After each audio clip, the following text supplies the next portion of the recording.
Yan. Good morning guys. Hinihinga pa ako. Shoutout mga kuya ko. Katatapos ko lang mag-jogging. 500 meters done. So, grabe. Inom na ako tubig.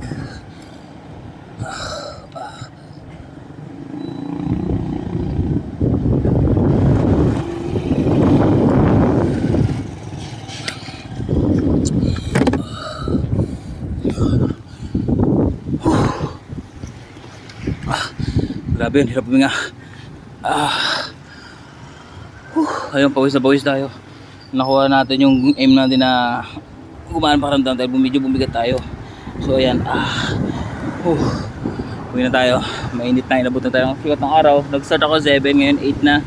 So 1 hours exercise. Ayos na yun. Healthy living dapat guys, diba? So yung natapos ko lang. Kaya ngayon uwi na tayo. Magpe-prepare tayo ng ating breakfast. Okay. So ayun, dito ko kayo may sa bahay. Kain tayo guys. Okay. So, okay guys, yes, ito na nga. Ito na ang ating breakfast after ng ating jogging kanina, di ba? Yan. So ito na. Ikupuno tayo ng mainit na sabaw, tinolang manok. Yan. So ito, nagutom ako. 1 hour exercise. So ito. Perfect guys. Ayos, sarap. Actually ako yung nagluto nito. Kasi pagtapos ko rin mag-jogging, nabiretso ako din sa palengke. Yan. Bumili ako ng 1 kilong manok. Hindi na yan tininola natin. Tinola. Yan. Perfect ang lasa guys. Marunong pala ako magluto. So ito. Sakto. Balik yung aking pagod.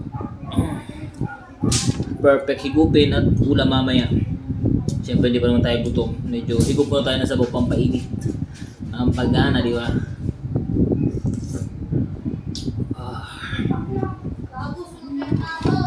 Ayan.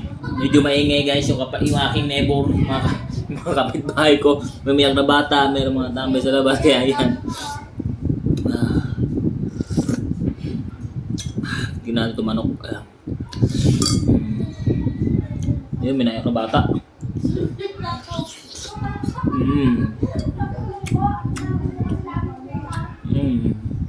Alas guys.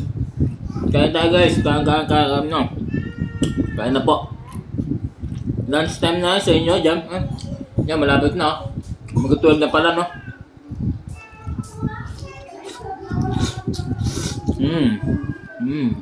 Perfect.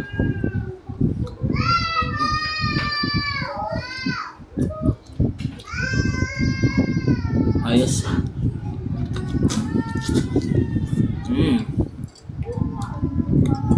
Sarap. Sayote guys.